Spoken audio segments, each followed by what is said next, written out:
Hey, I'm Brian with Level Up Reptiles. Today we're going to talk about bedding. Alright guys, today we're going to be talking about bedding. That's another hot topic. I already covered the humidity and the temperature and what I do for that. Today I'm just going to touch a couple bases, probably be a pretty short video on just bedding. The different kinds that are out there versus what I use and kind of what they're for. Because each bedding kind of does have its own purpose. So the first bedding I'm going to talk about is paper towel. Paper towel is something when I have these hatchlings come up, and by the way, they're getting closer, about halfway done.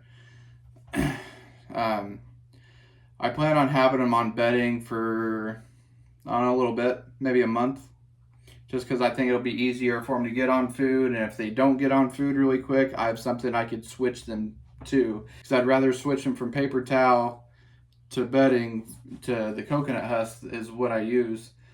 It's like going straight to cocoa husk and then have to maybe switch back to paper towel. Just makes it easier. But paper towel, you could use it all the time. I know people that do use it all the time. You got to have pretty high humidity in the room to be able to really use paper towel, or I've seen people use really big water bowls and put it on the hot side. That'll create humidity. Probably go through water quite a bit. I've never tried it. But that's one style. Another thing you can use paper towel for is, if you happen to get snake mites or some kind of pest, that's easier to get rid of while they are on paper towel. While you're treating it. The next bedding is aspen. Aspen, once again, it's not going to hold humidity at all. I've never used it.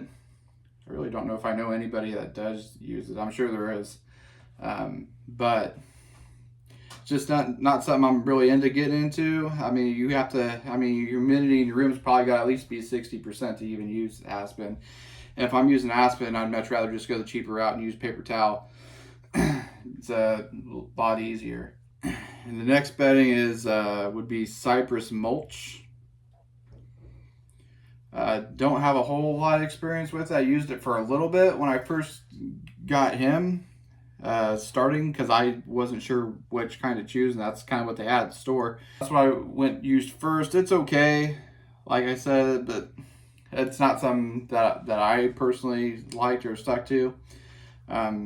Then once again with the cocoa fiber, it does okay, but not something I really have a whole lot of experience with.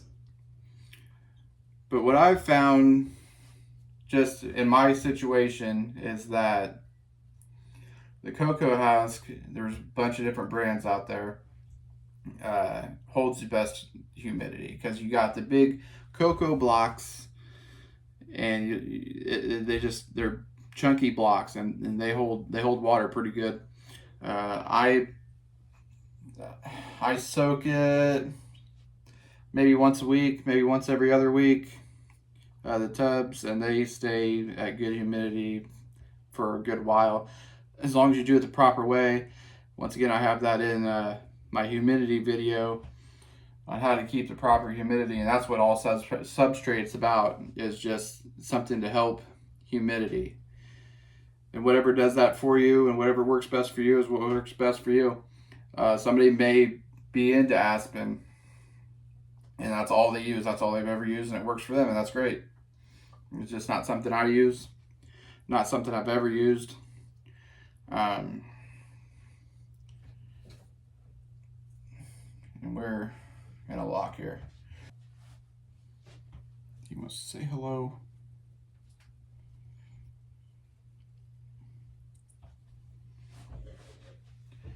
And if we want to talk about enclosures, because I keep everything in racks. I didn't always have racks. I had enclosures.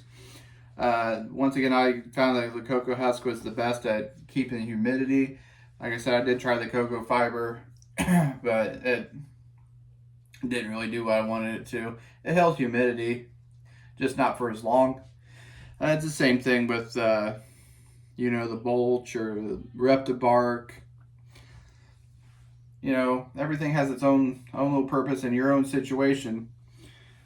Somebody up in the mountains where it's 10% humidity all the time is gonna need cocoa husk or something that's gonna keep more humidity, and somebody in the tropics, maybe it's Florida, or is gonna prefer paper towel or aspen or something that doesn't have to hold quite as much humidity, so they don't get too much humidity in their tubs or enclosures, or whatever you're using.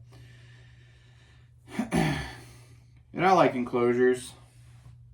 I need to plan on getting a couple enclosures for a couple of these guys. Probably him. If you don't know, this is Ezekiel. He's the first ball python that I got back started with about 3 years ago.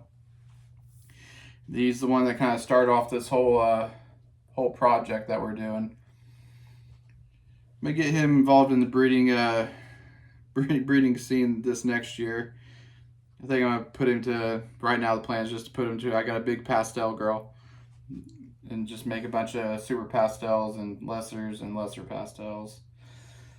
Be pretty cool. She should be able to give out a pretty big clutch, and she's huge. I'd show her, but she's right in the middle of the shed. So someday I'm gonna get a video out on her.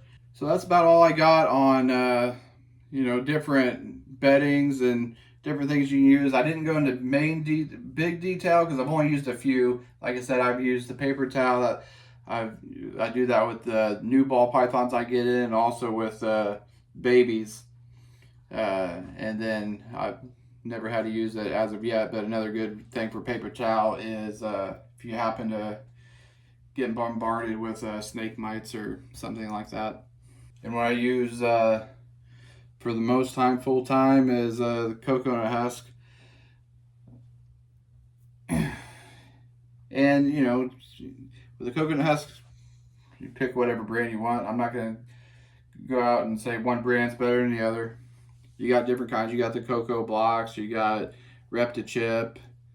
Just whichever one you find. I've had a couple of different ones. They all work pretty much the same. There's not really one that I've found is so much more superior than the other one. But that's about all I got. I'm Brian with Level Up Reptiles. What level are you on? If you like this video, don't forget to like and subscribe and share with a friend.